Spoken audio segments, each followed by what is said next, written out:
Assalamualaikum. Halo teman-teman. Di sini saya Anindita Kumala dan teman saya Wahyunita. Kami dari kelas PBSI 2C. Di sini kita akan mereview atau mengapresiasi sebuah karya sastra yang berjudul Setangkai Melati di Sayap Jibril. Nah, karya tersebut ini karangan sastrawan Indonesia yang bernama Bapak Danarto.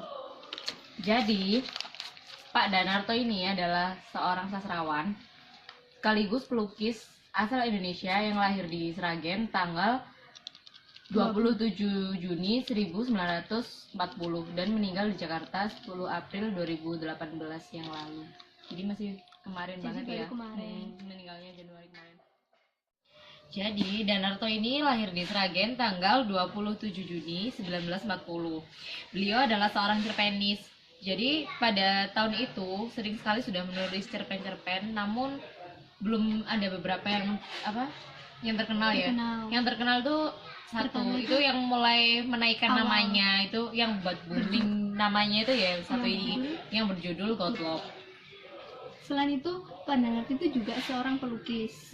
Hebat ya, berarti dia itu seorang pelukis dan penulis. Sastrawan banget gitu loh.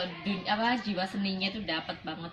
Udah sastrawan, penulis lagi, keren banget. Padahal masih remaja loh dia itu. Apalagi cerpen-cerpen yang dikarangnya ini itu bergenre kayak absurd, terus mistis, juga banyak unsur religinya di sini tuh. Jadi kadang pembaca itu sampai bingung gitu loh, apa gitu maksudnya yang dituliskan, yang disampaikan di cerpen-cerpennya itu apa, karena imajinasinya itu terlalu tinggi gitu. Jadi kita orang awam. Jadi terlalu tinggi, tapi sebenarnya pesan-pesan yang ada di cerpen itu sangat bagus. Oke, yang selanjutnya kita akan mereview cover bukunya ini. Yang pertama itu kan judulnya kan Setangkai Melati di Sayap Jibril. Pasti kalian itu mikir serem gitu ya. Jibril, ada gitu, kata Jibril, apalagi bunga melati. Apalagi di gambar depannya itu ada sosok hitam gitu. Pasti kan merinding kalau kita mikir, oh berarti ini tuh novelnya bukunya itu serem atau mistis atau gimana gitu ya. Sebenarnya enggak ya. Iya, sebenarnya tuh kalau ceritanya tuh kayak absurd gitu. Ya, apa sih nggak jelas gitu loh. Unsur religius gitu. Iya. Tidak semuanya nyeremin kok, cuman ya ada unsur-unsur religius kebanyakan di novel ini. Makanya covernya ini diberi gambar seperti malaikat gitu. Terus ada warnanya juga. Ya, warnanya senja gitu. Warnanya kan kemerah-merahan, ada agak senjanya gitu kan, jadi kayak menggambarkan suatu sosok ketegangan gitu loh, kayak kalau di situ.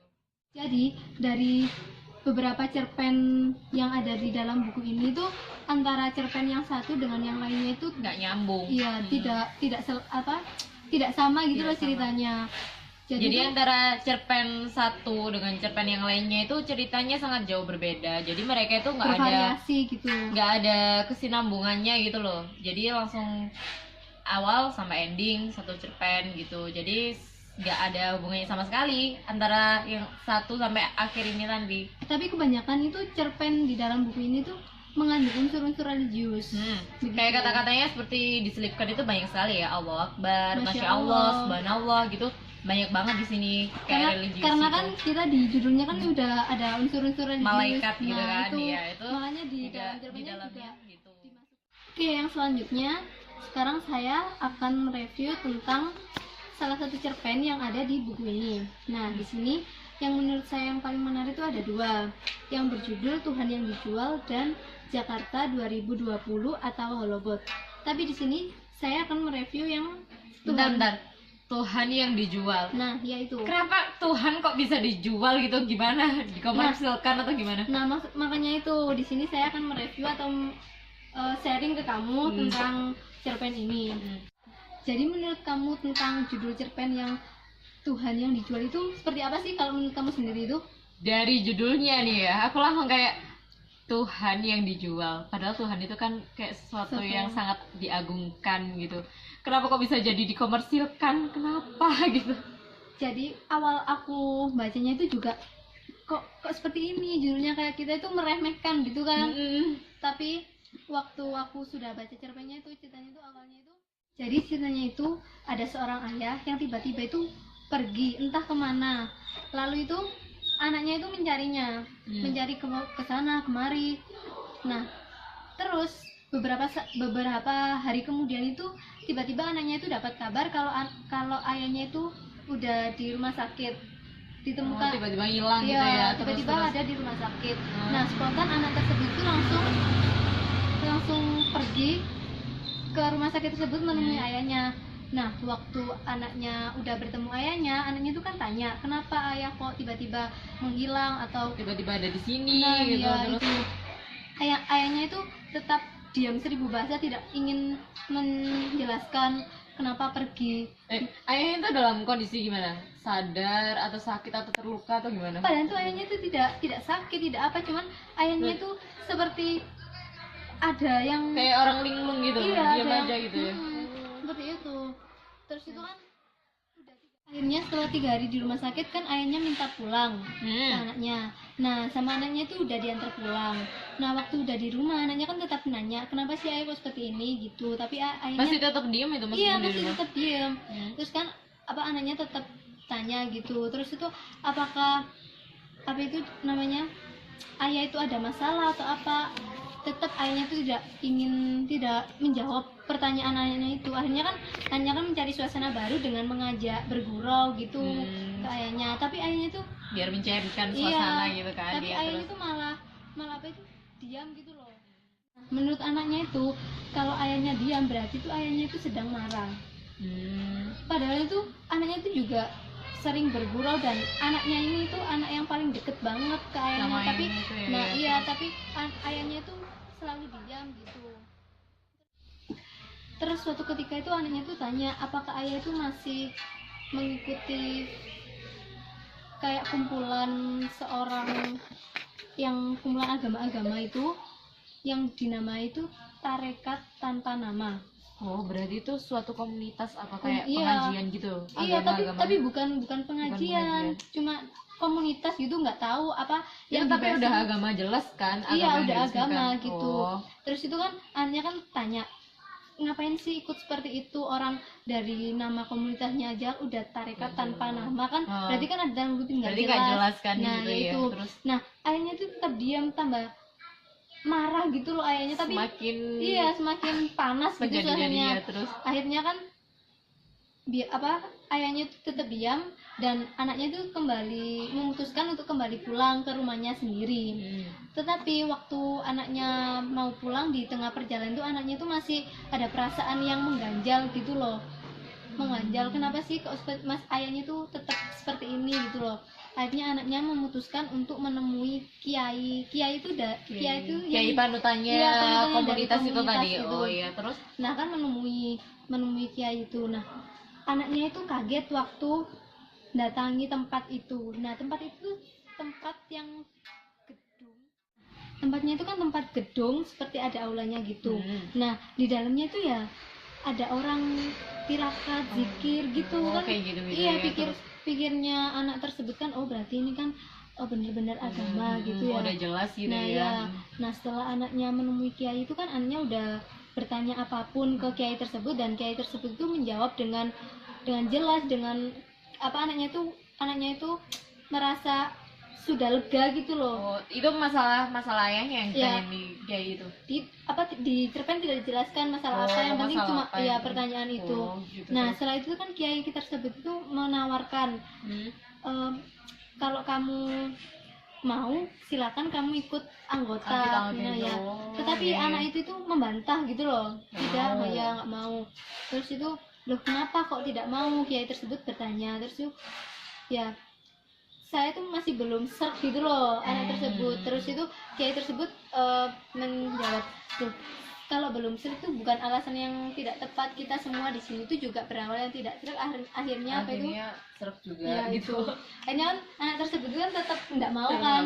Nah terus itu anak tersebut itu pamit pulang. Nah waktu pulang, waktu di depan pintu itu tiba-tiba tuh anak tersebut tuh melihat pemandangan, ada bukit, ada air terjunnya gitu loh, pemandangannya indah gitu loh. Jadi kayak cerpennya tuh fiksi gitu. Nah ya betul. Fiksi. Nah terus itu anak tersebut kan menjadi kayak bingung, rumah kok jadi kayak gini. Nah ya kayak bagus itu, kayak pemandangan di surga lah kasarannya gitu.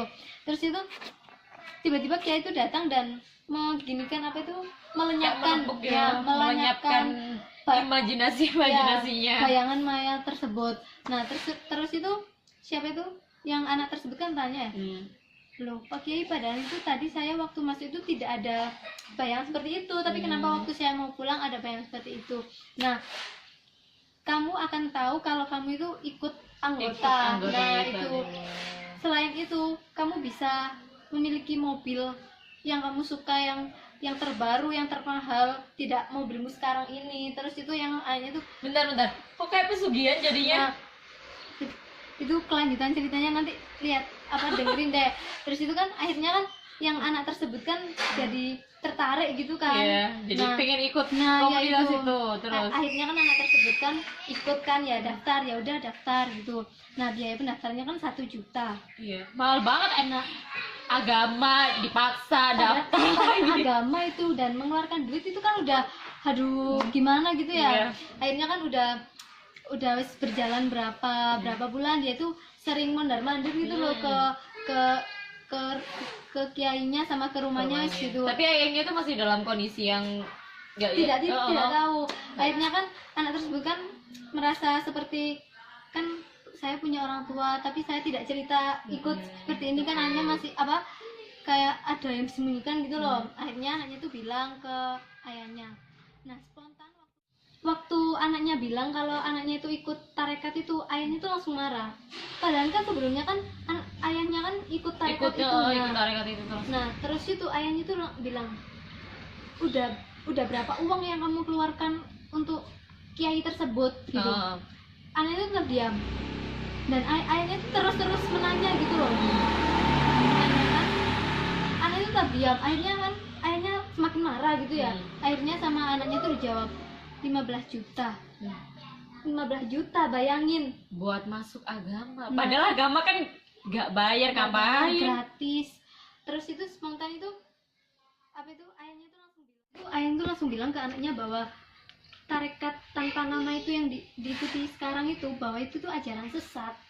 Itu tuh bukan benar-benar murni agama. Nah yang kiainya itu hanya menipu kita, berarti meraup keuntungan dari para umatnya itu tadi ya. Iya, jadi membohongi gitu loh, kita itu ditipu. Padahal tuh kita tidak dapat apa-apa. Yang pasti kiai tersebut itu menjanjikan kalau mobil kamu itu mobil mewah. Mana mobil kamu? Kan akhirnya ditunjukkan ke ayahnya mobilnya itu BMW. Padahal itu wujudnya itu benar-benar mobil biasa mobil biasa. Iya, mobil yang jadi kayak halusinasi gitu ya. Iya. Kayak semacam dihipnotis gitu. Jadi padahal kita nggak melihat sesuatu kenyataan yang sebenarnya, tapi kita lihatnya tuh lihat yang bagus-bagus aja gitu. Nah, ya seperti itu. Pinter juga tuh orang. Nah, akhirnya kan anak tersebut kan juga sadar kan ya. Oh, jadi tuh apa itu namanya, ayah selama ini diam itu beliau itu ayahnya itu juga merasa ditipu gitu loh. Ternyata. Kok bisa sadar ya? Ya kan hidayah kan datangnya kapan aja. Terus itu udah selang berapa bulan, berapa minggu kan akhirnya anaknya itu ingin mengajak kayaknya umroh. Nah bertepatan itu setelah membujuknya sekian lama itu akhirnya ayahnya itu mau. Nah kebetulan dapetnya itu pas malam terakhir Ramadan, kan malam-malam apa itu namanya Lailatul mencari Lailatul Qadar. Nah waktu mau ke Masjidil Haram itu ayahnya tuh tiba-tiba bilang bahwa umroh yang 10 malam terakhir itu jauh lebih mahal dibanding dengan kita itu haji. Itu loh. Sebenarnya tuh ayahnya langsung tanya ke anaknya berapa biayanya. Pokoknya ayahnya tuh selalu tanya berapa gitu, tapi anaknya tetap diam. Akhirnya ayahnya itu bilang kalau sontoloyo gitu. Sontoloyo kayak muara gitu loh, kayak udah ucapan kata-kata umpatan kayak gitu. Terus bahwa kenapa sih Tuhan itu kok selalu diperjualbelikan gitu loh, selalu dibayar, selalu kita itu mengeluarkan uang, selalu seakan-akan. Soalnya udah kan malam-malam terakhir Ramadan, banyak orang yang pengen ke tanah suci kan, jadi biayanya ke sana pun juga mahal. Nah, gitu. Kenapa sih? Padahal kan Tuhan kan kalau di agama kita itu kan dekat sama kita, sosok yang paling kita takuti, paling kita imani gitu kan. Kenapa kok malah diperjualbelikan seperti itu? Makanya dari itu ayahnya tuh seperti, jadi ayahnya tuh tidak jadi ikut ke masjid, ke masjid tersebut, dan malah kembali tidur ke hotel seperti itu. Gitu.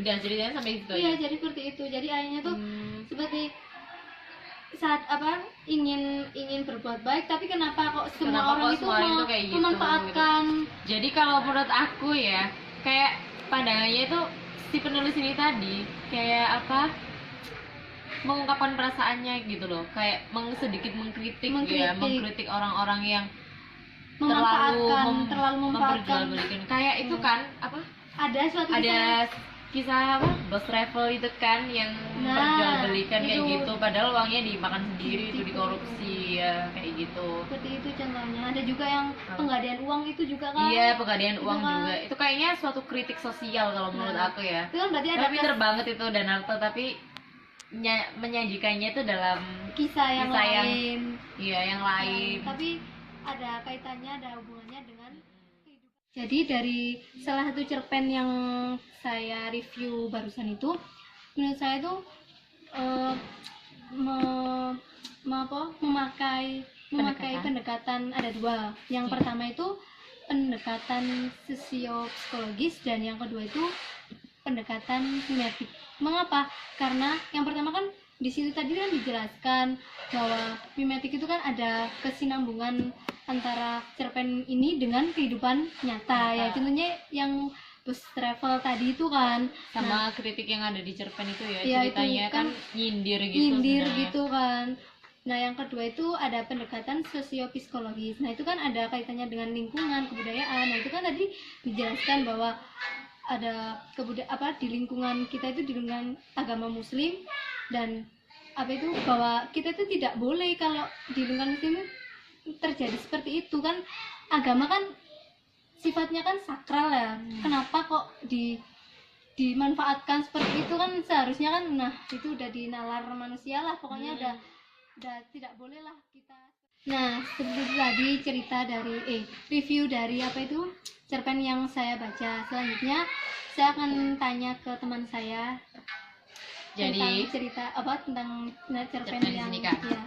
Aku pernah baca, menurut aku lucu sih. Ini juga tentang religius yang berjudul Garasi. Jadi pertamanya itu gini.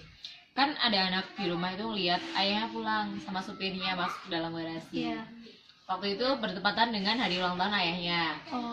Terus kok lama gitu ditunggu di meja makan sama keluarganya yang lain, terus nggak datang gitu, lama banget. Ternyata anaknya ngecek ke garasinya, ayahnya nggak ada sama mobilnya sama supirnya. Itu udah jam sore, jam sore, turun hujan kan di situ. Jadi kayak nggak mungkin banget mau keluar lagi, soalnya ibunya tuh ngira mungkin emang belum pulang itu ayahnya, lembur atau apa gitu. Tapi ya? Ayahnya tuh, tapi kan anaknya bilang, loh enggak, aku lihat sendiri kok gitu, emang aku ada saksinya gitu. Lalu bingung nyari kemana-mana sampai nggak ada yang nemuin gitu kan, telepon mana aja nggak bisa. Akhirnya mereka lapor polisi, soalnya udah lebih dari 1x24 jam. Itu dikabari, dihubungi, ada respon? Nggak ada, tiba-tiba kayak hilang gitu aja gitu loh. Terus lalu polisi itu datang sampai bawa anjing pelacak. Ternyata di sudut semua rumah itu udah nggak ada, tidak ada jejaknya. Terus sampai dicari ke tempat-tempat yang biasanya dikunjungi, tempat teman kantornya pun juga nggak ada. Akhirnya makin panik kan orang di rumah itu kemana aja. Sampai keluarganya si supirin tadi juga tanya gitu, kemana suaminya kok gak pulang. Akhirnya sampai berhari-hari gitu anaknya curiga sama garasinya ini tadi. Soalnya dulu pernah ada kejadian juga, mobilnya tuh hilang di garasi itu. Di garasi rumahnya itu? Iya, waktu diparkir Awalnya katanya ya mungkin dimaling atau di apa gitu, tapi tiba-tiba hilang sendiri gitu, tidak ada jejak sama sekali nggak ada jejak. Terus habis itu kan udah banyak banget kan orang datang ke rumahnya, kok bisa kayak gini gitu, sampai sedih. Akhirnya kayak ini meninggal atau gimana sih sebenarnya, nggak jelas banget. Terus habis itu kan tiba-tiba itu kursi yang ada di garasi itu juga ikut hilang. Pokoknya semua benda-benda yang ada di garasi itu tiba-tiba hilang gitu loh, lenyap semuanya, sampai polisi yang tidur di situ pun hilang mau juga. ngawasi itu, iya hilang juga. Kayak ada yang di magnet apa satu sendiri tiba-tiba hilang gitu, disap gitu ya. Sampai akhirnya ibunya udah frustasi, pokoknya aku nggak mau di sini lagi, aku mau ke garasi itu aja, aku mau nyari ayah gitu. Yang akhirnya istrinya itu, iya istrinya si ayah ini tadi. Akhirnya apa, ibunya itu masuk ke dalam garasi itu, benar besoknya udah nggak ada. Jadi si anak laki-laki ini tadi bingung, gimana ini, ibu aku udah kayak nggak punya siapa-siapa, tinggal adiknya aja kan di situ. Orang tuanya udah hilang. Ayah, supir, polisi, orang-orang yang masuk garasi itu yang nyari ayahnya, iya, sama benda-bendanya itu udah hilang. Terus adiknya kan nangis ya, aku nggak mau kehilangan orang tua aku, ngapain aku hidup kalau nggak ada orang tua aku gitu kan. Akhirnya dia ikut masuk juga ke garasi itu. Orang dua itu, adik sama kakaknya itu? Enggak, adiknya aja. Padahal sama kakaknya udah nggak boleh. Pas kakaknya tidur, adiknya robos masuk garasi itu, langsung juga ternyata hilang juga di garasi itu. Kakaknya sedih, udah akhirnya kakaknya juga nekat gitu masuk dalam garasi itu. Ternyata pas masuk itu awalnya biasa aja, lama kelamaan itu dia kayak didatangi seorang sosok kayak kiai gitu kan. Kiai itu dia itu kenal sama kiai itu. Langsung ternyata kiai itu adalah kiai yang sering didatangi sama keluarga ini tadi, kayak guru spiritualnya gitu loh. Terus dia itu cerita, ayahku sama ibu aku, adik aku semuanya itu hilang di sini, kenapa gitu. Udah nggak apa-apa, kamu sabar aja, berdoa. Ternyata udah pas anak itu mau balik, ternyata dia itu balik itu lihat ayahnya, ibunya, dan orang-orang semua yang hilang, benda-benda semuanya itu ternyata di garasi itu sedang pesta. Terus ada cahaya yang kayak nggak tahu, pokoknya mereka tuh di situ udah bahagia banget. Padahal kalau di dunia nyata kayak gini dilihat itu nggak ada, mereka tuh nggak ada, tak kasat mata gitu. Terus habis itu kan kayaknya tadi tuh tiba-tiba kayak membopong anaknya gitu loh.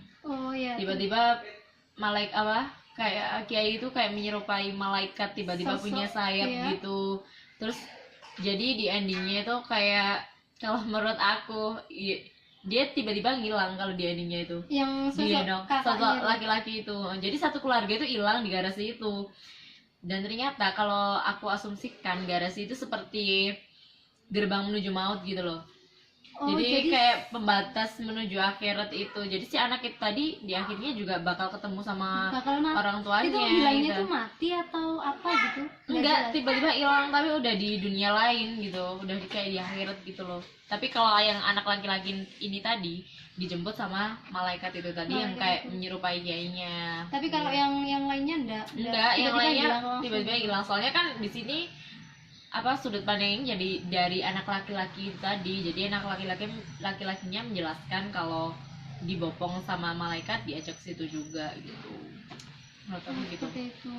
Jadi kan ceritanya ada kesinambungan juga jadi sama cerita aku. Bener. Kayak maksudnya di situ juga ada kata-kata masya Allah, subhanallah gitu. Kiai juga ada, tiba-tiba ada penjelasan yang tidak jelas gitu kan. Yang religius gitu kata menurut aku. Dan juga ceritanya tuh seperti membuat kita tuh bereksperimen. Kan tidak sesuai dengan prediksi kita gitu. Lalu kan setelah aku baca itu, kalau menurut aku sih itu bisa dianalisis dari pendekatan emotif. Soalnya pas aku baca itu perasaan jadi aku itu ikut tegang gitu loh, kemana orang tuanya gitu, kok tiba-tiba hilang.